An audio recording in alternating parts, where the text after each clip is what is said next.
Ladies and gentlemen, good day and welcome to the Q4 and FY'25 conference call of ArisInfra Solutions Limited. As a reminder, all participant lines will be in the listen-only mode, and there will be an opportunity for you to ask questions after the presentation concludes. Should you need assistance during the call, please signal an operator by pressing star then 0 on your touchtone phone. Please note that this conference is being recorded. I now hand the conference over to Ms. Mamta Samat from Adfactors IR. Thank you, and over to you, ma'am. Thank you, Rayo. Good evening, everyone, and welcome to the Q4 and FY'25 earnings call of ArisInfra Solutions Limited. This conference call may contain forward-looking statements about the company which are based on the beliefs, opinions, and expectations of the company as on date of this call. The statements are not the guarantee of future performance and involve risks and uncertainties that are difficult to predict. Today we have with us Mr. Ronak Mobia, Chairman and Managing Director, Mr. Srinivasan Gopalan, Chief Executive Officer, Mr. Bhavik Khara, Whole-time Director and Chief Financial Officer, and Adfactors IR team. I now hand the conference over to Mr. Srinivasan Gopalan, Chief Executive Officer of ArisInfra Solutions Limited, for opening remarks. Thank you, and over to you, sir. Thank you so much, Mamta. Good evening, everyone. Thank you for joining us today on our maiden earnings conference call as a publicly listed company. It's a proud moment for all of us at ArisInfra, and we are excited to share not just our results of financial year 2025, but also some important updates as we prepare for our next phase of growth. We are building a disciplined, technology-enabled supply and services business that brings reliability to India's construction sector. As a solutions provider addressing the long-standing supply chain inefficiencies in this sector, we are well positioned to unlock the significant opportunities that lie ahead, both for large corporates and for the broader economy. I am Srinivasan Gopalan, CEO of ArisInfra Solutions. Joining me today are Ronak Mobia, our Chairman and Managing Director, and Bhavik Khara, our Whole-time Director and CFO. Before we get into the nitty-gritties, let me begin with a significant and strategic leadership announcement. As a part of our continuous focus on execution, capital discipline, and long-term value creation, we are realigning our top management structure. Our promoter and Whole-time Director, Mr. Bhavik Khara, will now also take over as the Chief Financial Officer of ArisInfra. With his deep understanding of our business and sharp financial acumen, Bhavik's expanded role reflects our intent to keep critical levers from capital allocation to risk management closer to the core leadership team. I want to congratulate Bhavik and wish him all the very best in his new endeavor. Our outgoing CFO, Amit Gala, has decided to move on from ArisInfra. We thank him for his contributions during a crucial phase of our journey, particularly in supporting the IPO process. What Aris really is, let me start explaining who we are and how we operate. We are an organized material supply network for India's construction industry, a market that has historically been unorganized and fragmented. The construction sector has long lacked a consistent, execution-focused supply partner at scale. At Aris, we aim to fill that gap through disciplined delivery, structured partnerships, and the ability to serve daily demand across projects. Our model is built on three essentials: onboarding trusted suppliers and manufacturers, mainly SMEs and MSMEs, to build a robust supply network, forming long-term partnerships with them, and securing material availability to serve the growing needs of large developers and contractors. This allows us to operate as a tightly controlled execution engine, handling both bulk material dispatches and project-level services such as development management, inventory marketing, and project coordination. For our customers,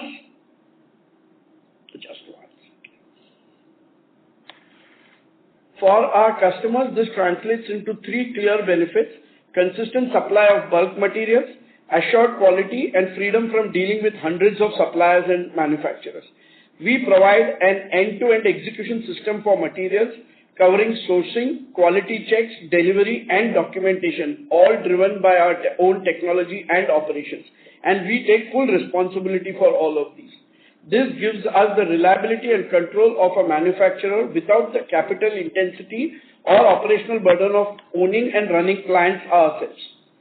To date, we have built this network by onboarding over 1,800 small suppliers and manufacturers and have served nearly 2,800 plus customers across multiple sites and projects in India. This network also acts as a key driver of demand for our services and continues to deepen our role in project execution. Unlike typical project-based businesses with a fixed order book, our supply model runs on a rolling demand, daily, repeat, high-volume dispatches driven by long-standing customer relationships and secured capacity. This gives us a stable, visible revenue base without locking us into rigid long-term contracts. Our reserved capacity, diverse customer base, and execution depth ensure that we have consistent, predictable business flowing through every day. Over time, this core engine of supply has naturally created opportunities to extend our role into project-level services, as mentioned before, which now contribute a complementary order book to our daily dispatch model, strengthening both margins and customer stickiness through deeper integration. We currently oversee projects over 1,000 crores with an active service order book of 225 crores across 7 live projects covering exclusive material supply and services. These partnerships run on an asset-light model with healthy margins and minimum working capital needs, further enhancing our capital efficiency. This integrated approach continues to deepen our role in project execution and make us an indispensable partner for large-scale construction. Before I share the operational metrics, I want to emphasize what these numbers really show. More vendors on our platform, more secured capacity, more customers, and higher repeat business are not about chasing volumes. They are proof points of the organized supply and services backbone that we are building for India's construction industry. In a market where developers and contractors typically deal with dozens of suppliers and manufacturers, often unreliable and poorly documented, our model solves that problem at scale. We provide guaranteed supply, quality, real-time documentation, and disciplined coordination so that large projects run smoothly. Vendors get paid reliably, and everyone in the chain wins. Having said that, what we offer is not just supply, but execution support, helping our customers streamline what would otherwise require large internal teams to manage materials, vendors, interaction, and site-level operations. At over 650 daily dispatches, we believe the execution load we absorb helps save hundreds of man-hours, coordination efforts, and hidden operational costs across project sites. This is the backbone we are building. Daily demand at scale, secured capacity to meet that demand, and bundled services that make us indispensable on-site. Let us now move on to our operational and financial performance. Against the backdrop, let me share how we performed this year. First of all, we are very proud that this is the first year where we have shown a reported profit. Total income grew from 7,819.82 million rupees, up 11% from 7,023.56 million in financial year 24, driven by higher daily dispatches, an expanded vendor base, and greater wallet share from repeat customers. EBITDA rose to 579 million, up 345% year-on-year, with margin expansion of 561 basis points to 7.48%, supported by a strategic product mix shift, growing share of third-party manufactured products, expanding services, and operational efficiency. PAT for financial year was 60.13 million compared to a loss of 172.98 million in financial year 24, reflecting a strong turnaround driven by scale, strong margins, and disciplined cost control despite absorbing an abnormal and a one-time IPO-related expense of 73.73 million. Operationally, the scale we built shows up in multiple ways. Our vendor base grew by 26% from 1,458 to 1,838, broadening our supply network for large customers. Registered customers rose 30% from 2,133 to 2,779, with 80% of revenue now from repeat orders, up from 73% last year. Average daily dispatches increased from 484 trucks per day to 665 trucks per day, peaking at 816 trucks per day in Q4. Total material delivered grew to 54.47 lakh metric tons, up 36% from 40 lakh metric tons in financial year 2024. Contract manufacturing share increased from 17.6% to 33.4%, improving margins and supply reliability. Share of higher margin products, including aggregates, RMC, chemicals, and blocks, now exceed 83% of the revenues. Steel and cement now contribute just 11%, down from 25%, in line with our focus on controllable segments. Services have grown 4x since launch and now contribute over 5% of the revenue, with stronger contribution in peak quarters. These are not just transaction numbers. They show how our scale, mix, and daily delivery engine work together to create a defensible flywheel. Very important factors on debt equity ratio and working capital discipline. We ended financial year 25 with a debt equity ratio of 1.44, improving from 1.92 the previous year. A significant portion of the debt was earmarked for repayment through IPO proceeds, and with our listing in June 2025, that repayment has been completed. This has meaningfully strengthened our balance sheet, reduced our interest burden, and gives us greater financial flexibility and resilience as we move into the next phase of growth. Our overall net working capital cycle improved from 120 days in financial year 24 to 110 days in financial year 25, driven by stronger collections, tighter vendor alignment, and more disciplined credit management. We remain committed to bringing this further down, not just as operational metric, but as a strategic lever to unlock more capital for growth, support larger mandates, and enhance return on capital employed. Why does this matter? India's demand for construction material continues to grow, and the need for dependable, execution-driven supply partners have never been more important. From the outset, we believed supply alone was not enough. The real opportunity was to pair it with on-site services and take ownership of execution and challenges. Over time, this has created a flywheel, stronger engagement, deeper integration, and increasing customer lifetime value. What are our next steps? Our next priorities are very clear. We have 4 pillars for it. Grow wallet share with existing large developers and contractors where we have already made inroads. Deepen our product mix with more controllable, higher margin materials. Expand our services and bundled offerings. Keep improving working capital discipline as we scale. So we want to keep our business simple, and that's what we are going to concentrate on, just these 4 pillars. One of the examples is the Nandi Hills project, which was announced a couple of days back, where we have been selected to deliver both multiple material categories and project level services. So such type of projects have 2 advantages. One is there is an immense amount of services element there, wherein the margins are close to 60 to 70%. And then we are the sole distributor and supplier of materials there, where we control the entire project. So that is the kind of integrated recurring business we aim to replicate. To sum up, a wider supply network, consistent daily demand, growing services, expanding margins, and stronger capital discipline, all delivered through our own technology and execution.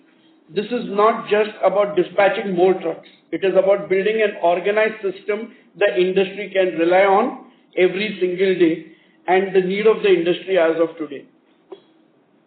Thank you again for your trust and support. I have with me Ronak and Bhavik, and we are happy to take any questions that you have as we move on. Thank you very much. We will now begin the question and answer session. Anyone who wishes to ask a question may press star and 1 on your touchtone telephone. Participants are requested to use handsets while asking a question. Ladies and gentlemen, we will wait for a moment while the question queue assembles.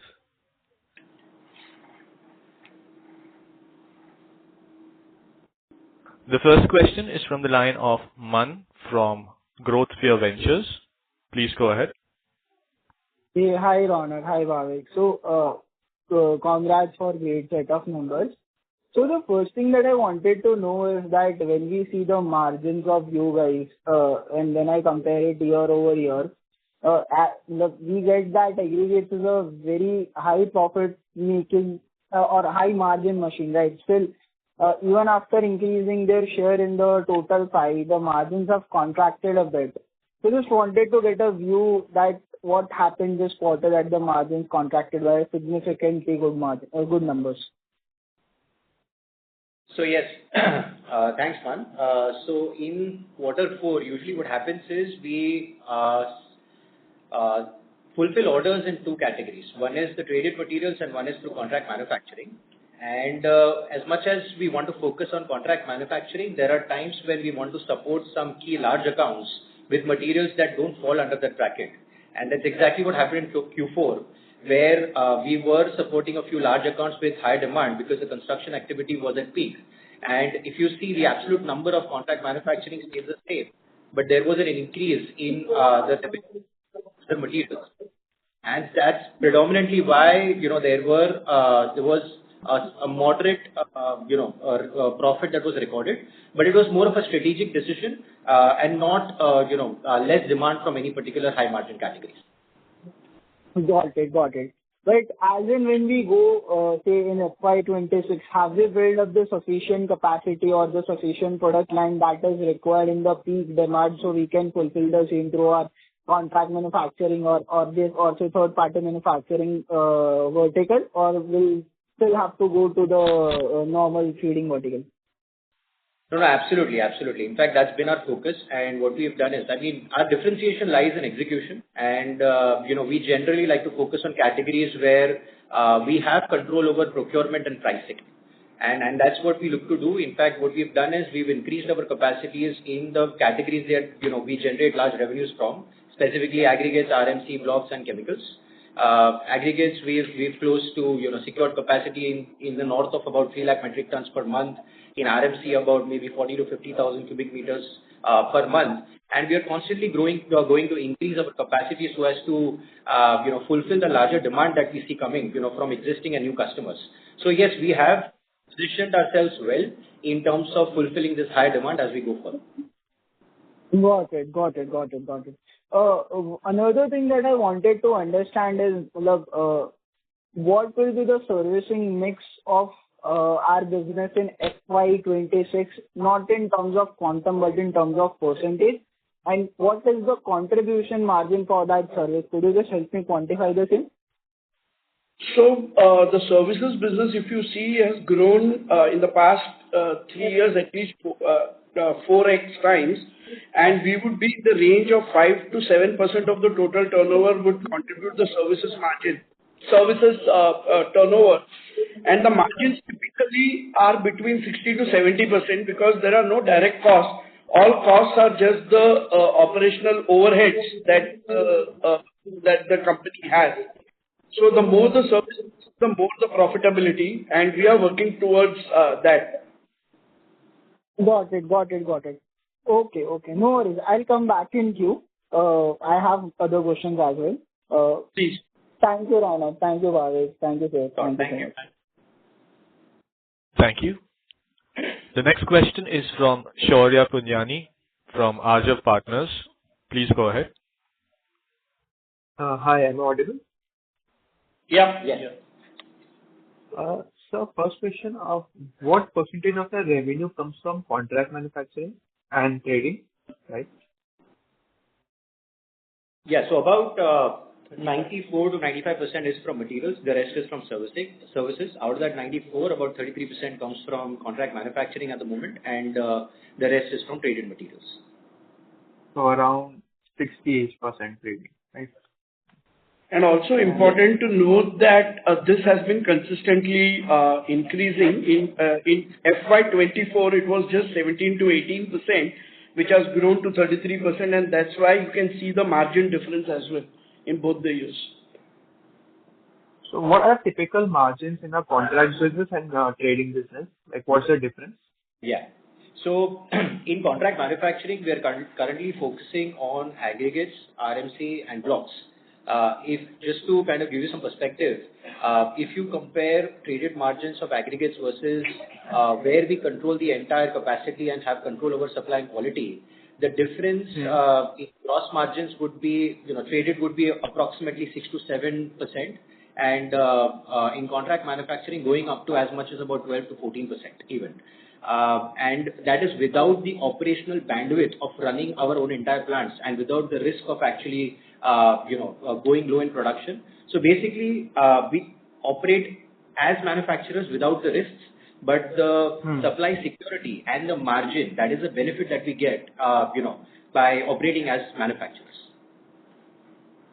So like it's almost double, like 7%, Yes, 14%. yes. The difference is significant, and that's why we've been very conscious, and our focus has been in increasing our capacities through long-term partnerships with a few select vendors, so that we can kind of secure more and more and fulfill the higher demand through this kind of a supply arrangement. So like what kind of a share from this 33% can increase to, let's say, 2 years? Yes. So, going forward, it's hard to predict a number. In fact, going back, we never thought that we would increase 2 times in just about a year. The focus going forward is going to be, in increasing this kind of share, because we feel it's the most exciting segment that we have. And it's a very unique and a strategic move, to partner with the vendors across the country, because there is a lot of capacity that can be leveraged instead of putting up our own plants. But we have taken a conservative approach. We feel that about 35 to 40% coming from this particular category is something that we can sustain for the next 2 to 3 years.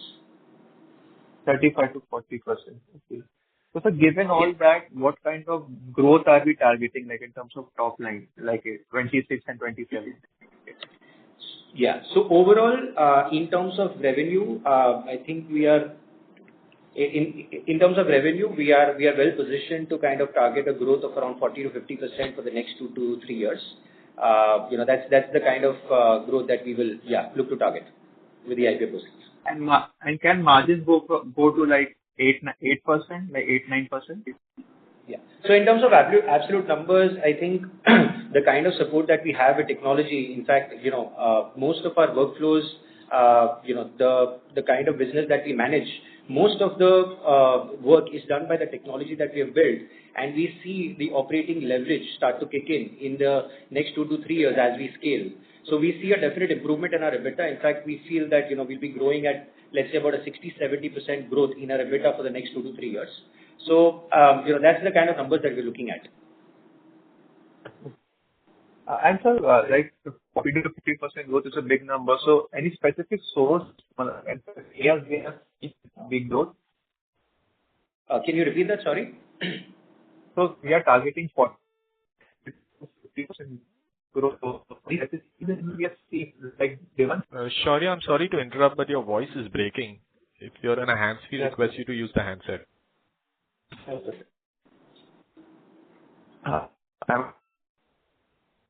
No, Shaurya, I'm sorry, we can't hear you. If you're maybe you could change your area. Maybe the area you're in, the network is weak. Hello. Yes, better now. Go ahead, please. So I'm asking from where this 40 to 50% growth will come from? Yeah. So let me just break it down to you, for you. So just to make it simple, we currently average at about 60 to 70 crores of business per month, and we're looking to kind of expand or grow that to about another 30 crores on a monthly basis, which takes us to an annualized revenue of about 1100 to 1200, kind of something like that. That's what we are planning to do now. That will come with a combination of increasing our wallet share with the existing customers and obviously onboarding new customers, in the coming months. If you look at the customers that we have, these are all large infra corporates, contractors and developers. And we are not even serving, about maybe 2 to 5% of their total demand as we speak right now. So the opportunity is huge. This is a massive industry. The construction materials industry is a multi-billion-dollar industry. So the demand is there. Our differentiation lies in execution, as I mentioned earlier. So we just need to kind of, generate more orders with these existing customers. Our average 60 to 70 crore business is almost on autopilot. that is basically driven by the rolling demand from the existing customers. So this is how we will target our growth, increase in our wallet share with existing customers and onboard new customers as well. Okay, sir. That helps. Thank you so much. Thank you. Thank you. The next question is from Nirav Shah from GC Holdings. Please go ahead. Yeah. Good afternoon, sir. Am I audible? Yeah, Nirav. Yes, sir. A few questions. Firstly, out of the 330 odd crores of receivable balance, we have certain overdue receivables. So just want to understand whether till July any recovery has happened, or what is your guidance on how are we going to receive or recover that money, that overdue receivable? Yes. So this is all on rolling, I would say, the money rotation. We have divided this into two buckets where there are a bit of a stretch receivables, where we have seen continuous improvement in the last 6 to 12 months. And as we go forward, we will see, we are committed to getting this money recovered, albeit in a slow manner, but eventually in the next maybe 6 to 12 months. Most of the money that is in receivables is on rotation basis. Our cash flows on a monthly basis are pretty strong. The working capital right now is much more under control, and we are well positioned to kind of, grow from here. Okay. So we haven't received any material amount in the month of July from the past overdue. From the past overdue receivables. Yes. I think we've close to recovered about 3 to 5 crores from the stuck receivables in the month of July, and that's been the target historically as well. That's how we moved on a monthly basis. We kind of recover, somewhat in that range, and we have a good amount of visibility for the next quarter as well to recover this much. Sure. Great.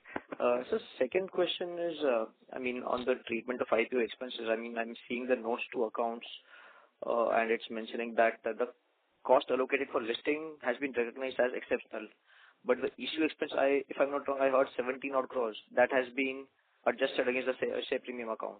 Am I correct in that observation? And will that accounting treatment continue for Q1? Because the IPO happened in Q1. Correct. So this is going to be reflected in Q4 and Q1. So it's going to be a combination that we, an auditor, have sort of decided upon, and half of it has been going through the P&L and half is through the cash reserves. And that will reflect in Q1 as well. Okay. So just to give some perspective there, just to kind of add over there, the costs were allocated based on a certain principle that the auditors decided, and that is why a certain portion of the cost has directly gone from premium, and a few have come in our P&L item, and that's defined under the exceptional line item. Any color on what Q1 number can be like for exceptional item, or we'll have to wait? So I think it's going to be in the range of 6 to 7 crores.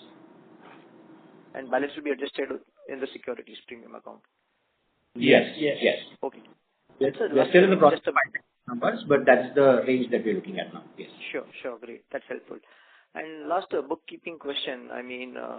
So we have a reported cash and cash equivalent of around 45 odd crores, but we also keep on having our FDs against maybe margin money or whatever. So can we have that balance or the total cash and cash equivalent balance as of March 25? So the FDs would be about 70, and the pre-IPO money that is lost. So it's going to be the FDs are around in the range of 69 to 72 crores, and 45 crores of cash and cash balances, which is a function of the pre-IPO that we did in Jan and Feb.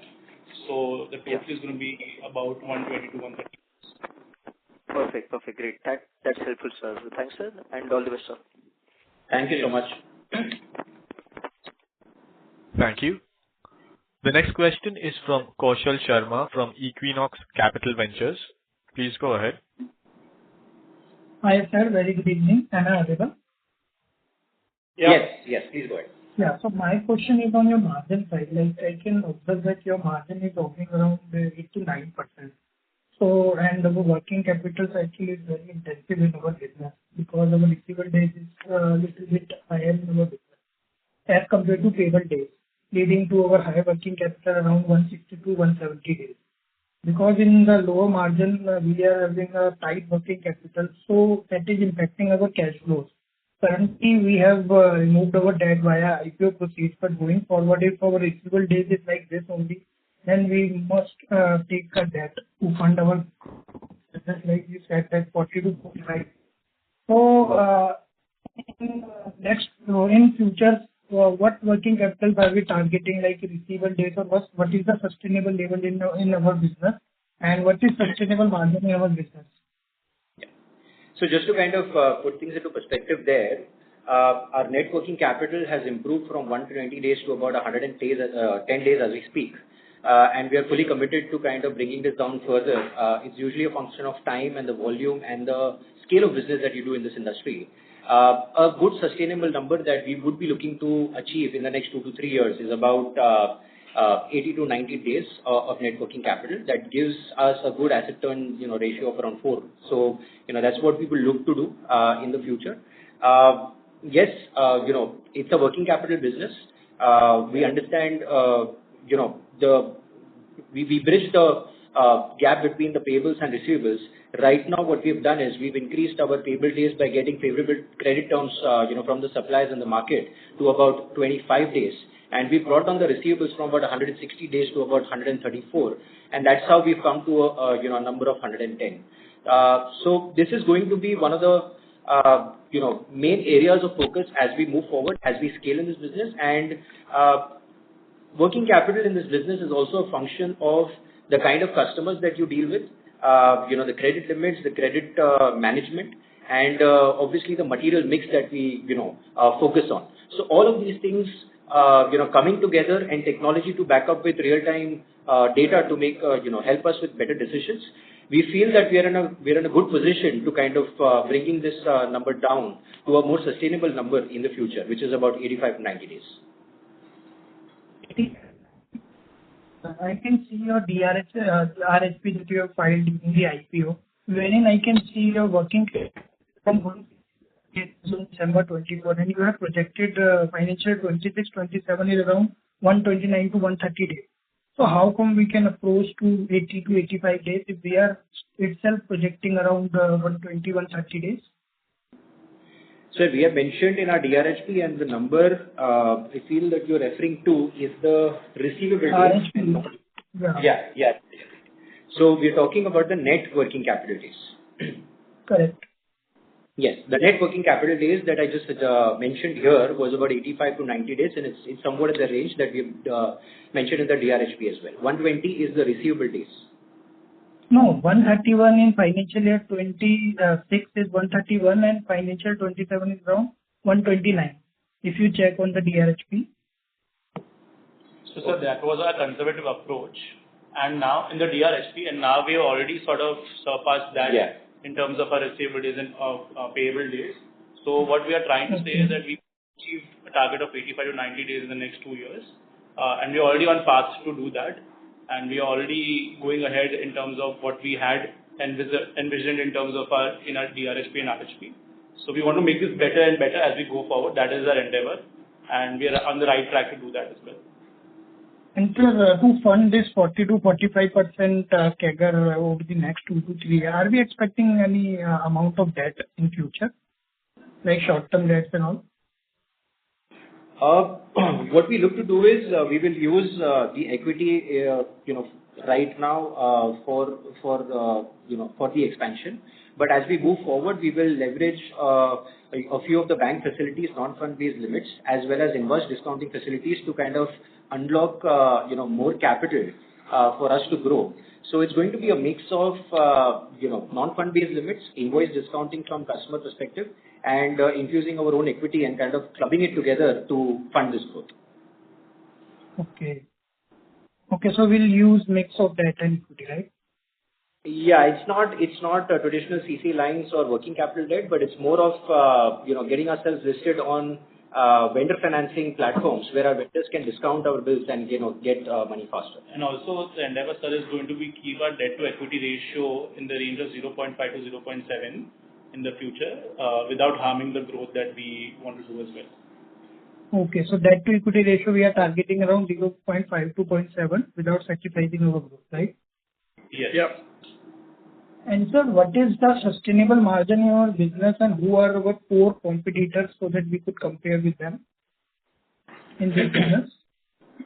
Yes. So the margins that you see, we look to sustain that, and obviously the focus will be to improve. Our competitors, to be honest, we mentioned in our DRHP, there is no listed peer. We are different in how we operate. We are an organized network for supply and services.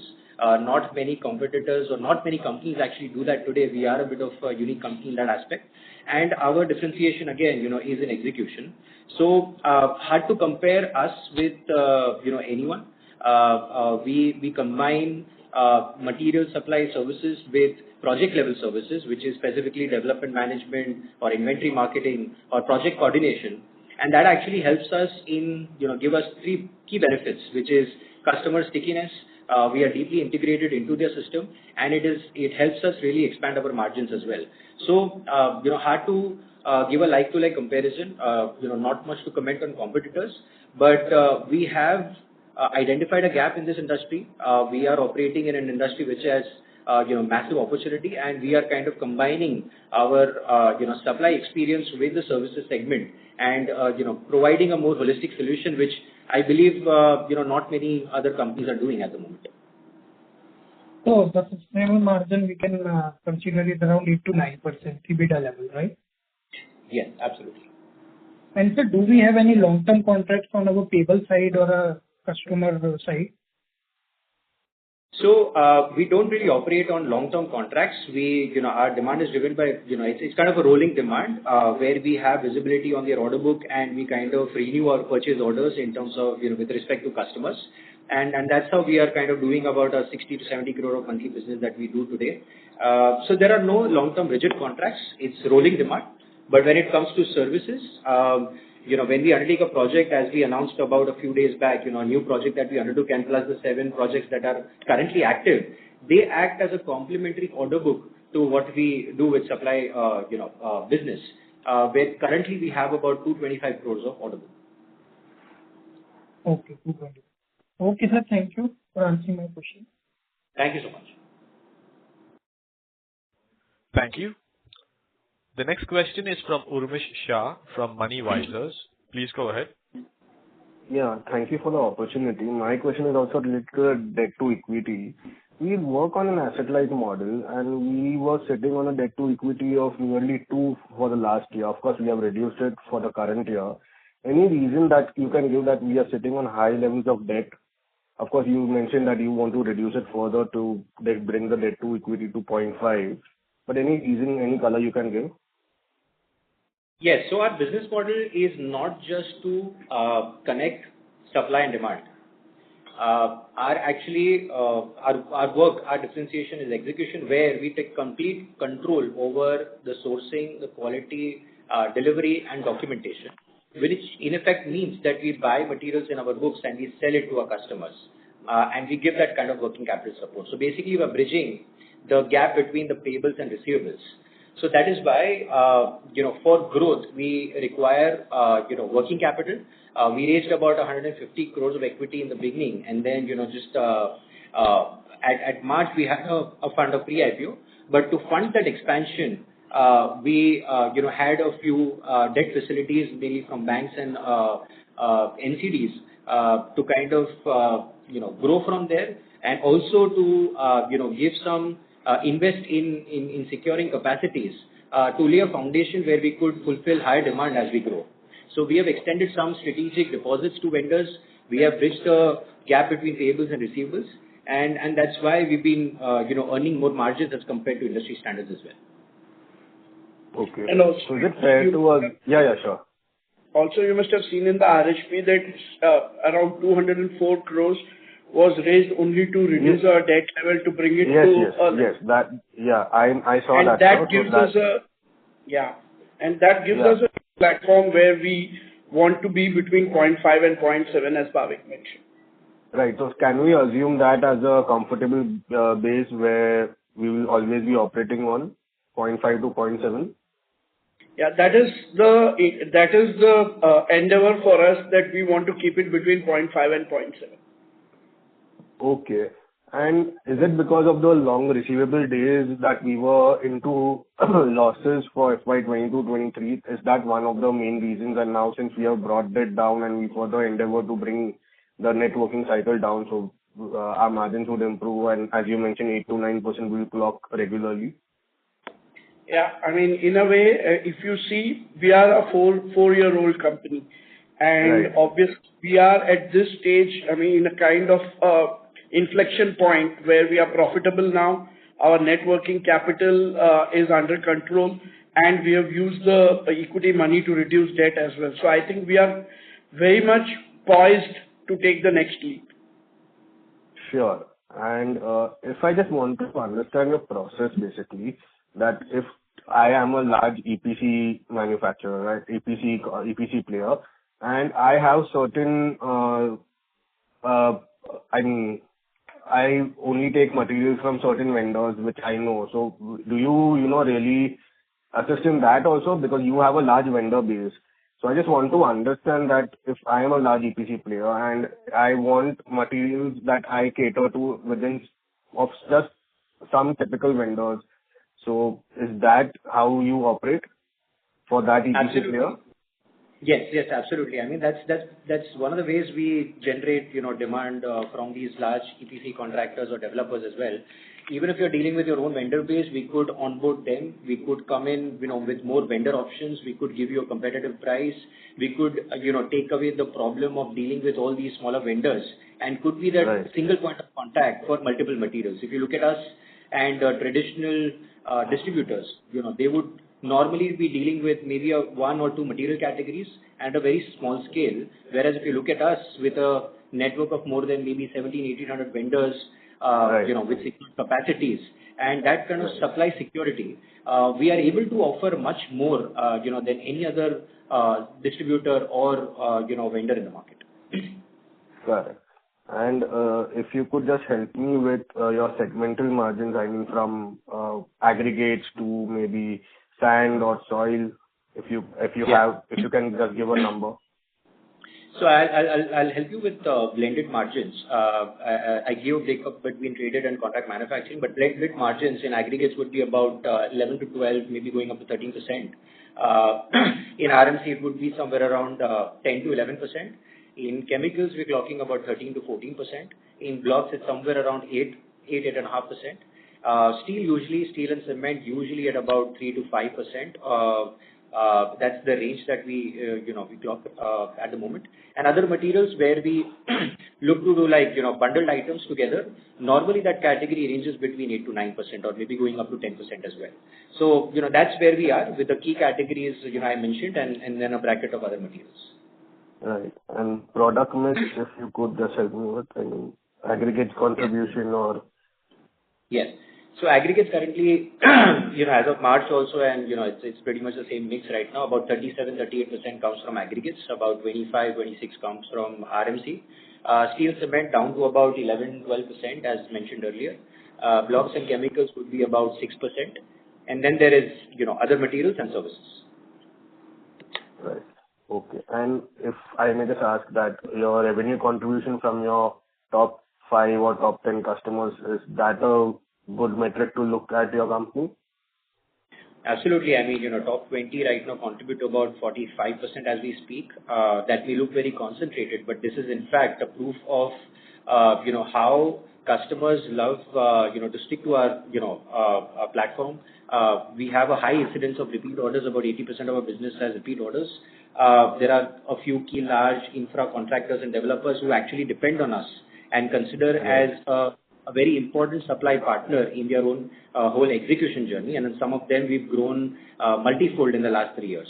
So that, in fact, is a very good point. Apart from that, we also have a very diverse base of long-tail customers where we look to onboard new customers. And, that's how we are kind of expanding in different regions as well.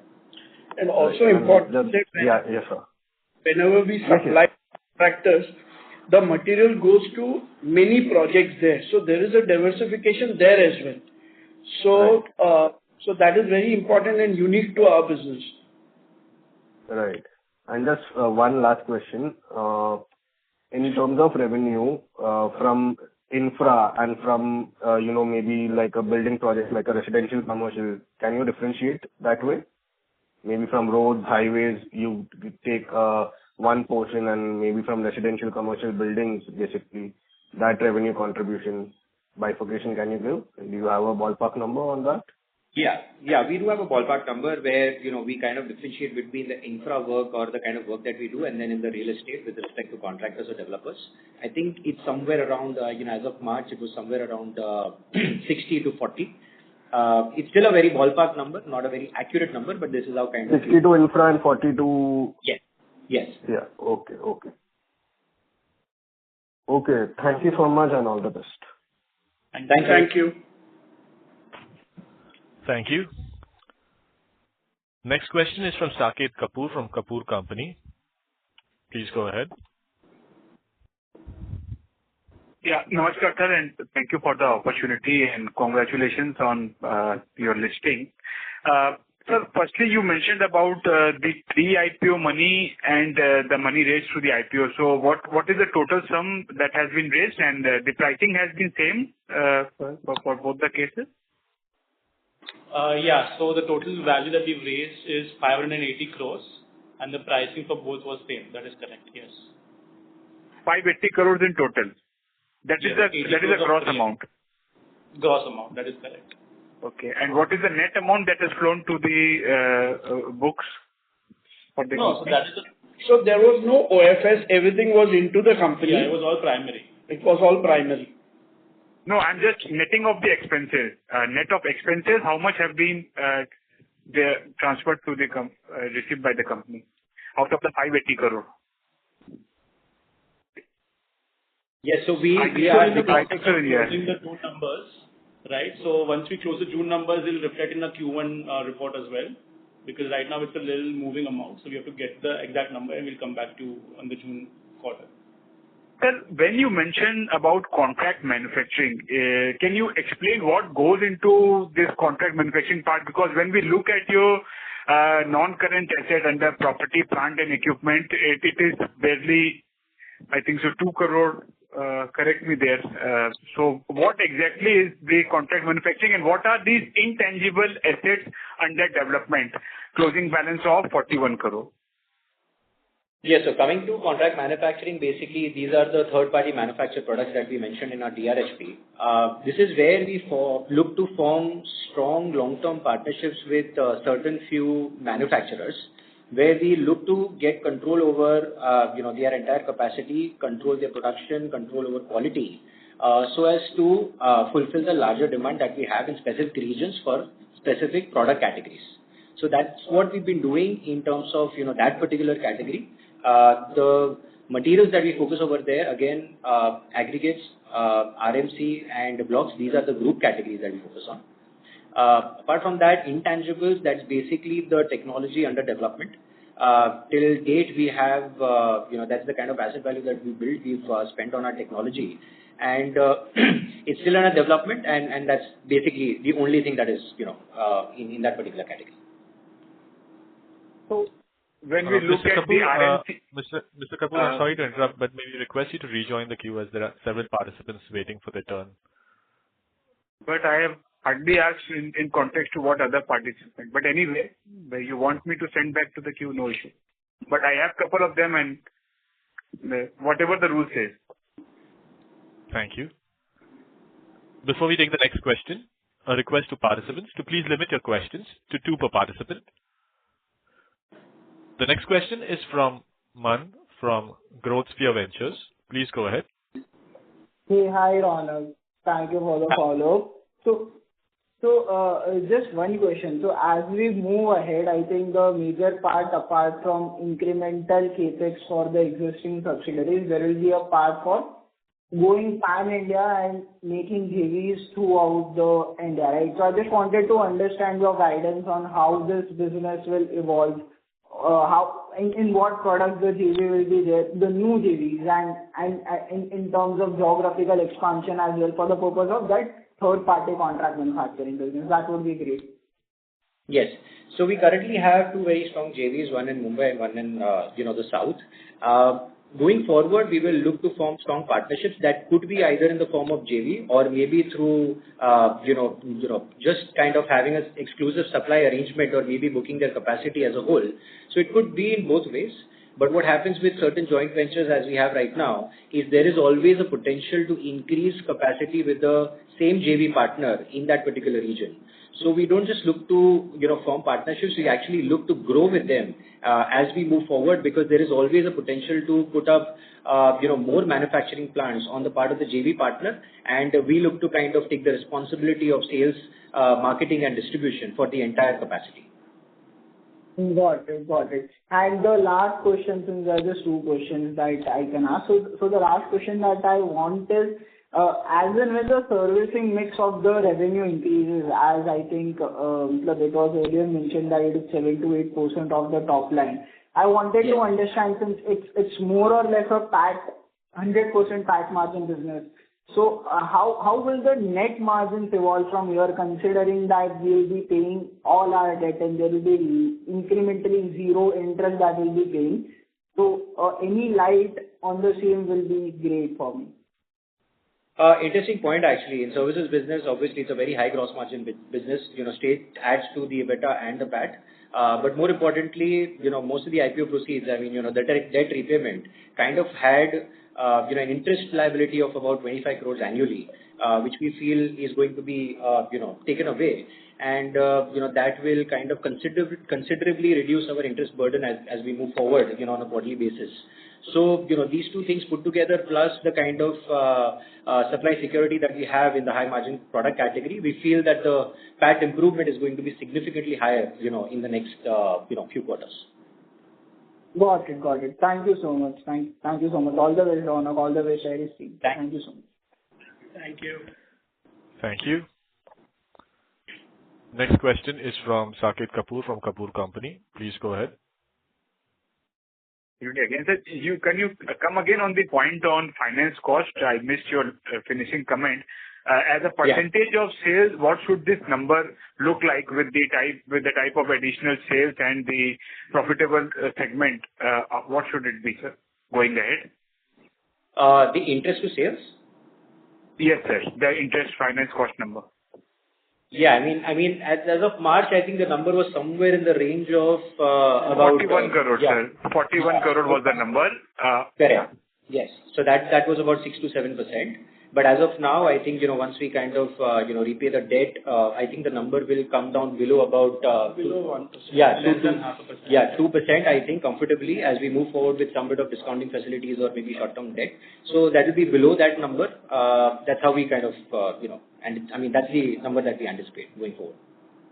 That it should be 2% of the sales. That is what you are getting for the next financial... Less than 2%. Yes. I'm just giving a ballpark number. Yes. Okay. And on the top line, we are expecting a 40% revenue growth for this year.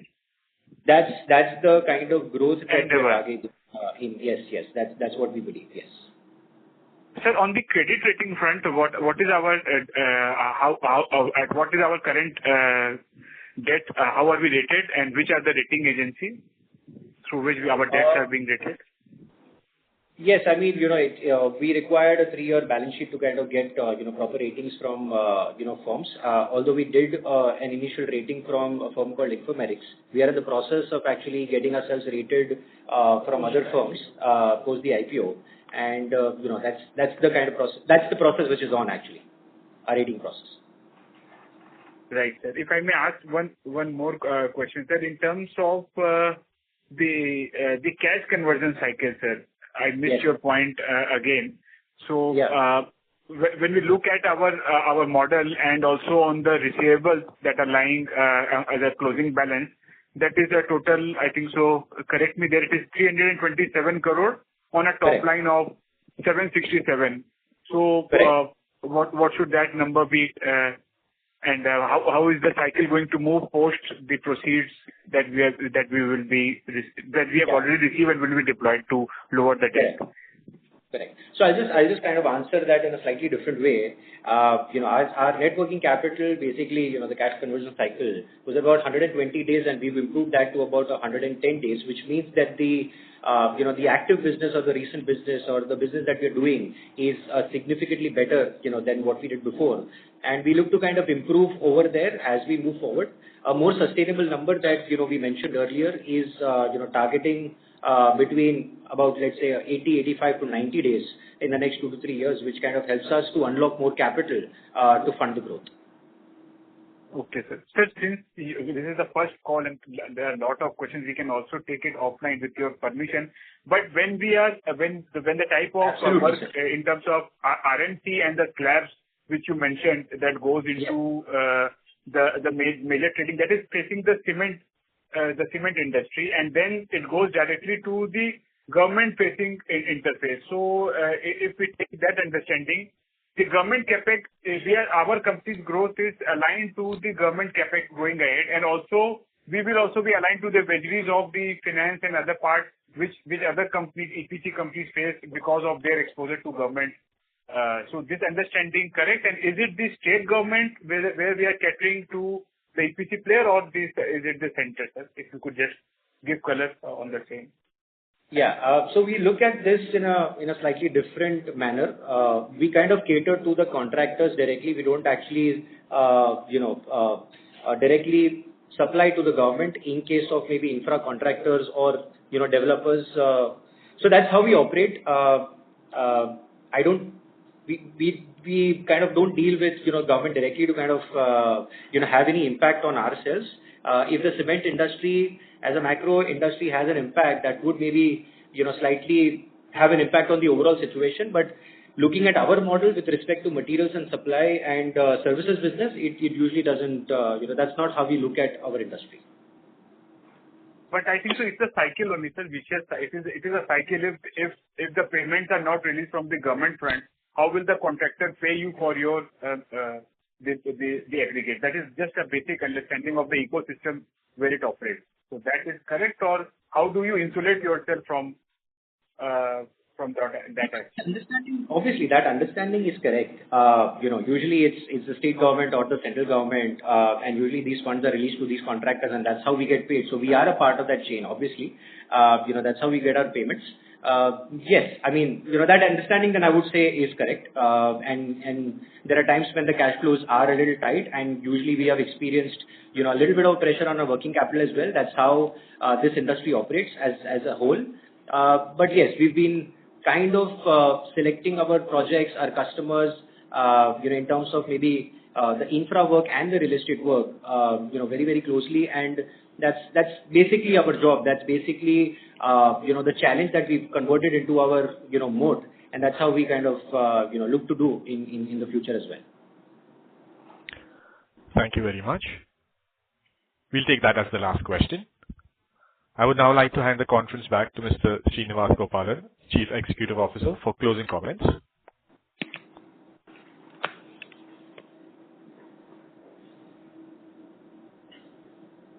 Thank you once again for joining us on our first earnings call as a listed company.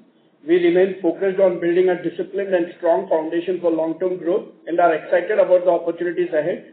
We appreciate your trust and support, and we look forward to keeping the conversation going in the quarters to come. Please feel free to reach out to Adfactors IR team for any further queries. Thank you and have a great evening. Thank you very much. On behalf of ArisInfra Solutions Limited, that concludes this conference. Thank you for joining us, ladies and gentlemen. You may now disconnect your lines.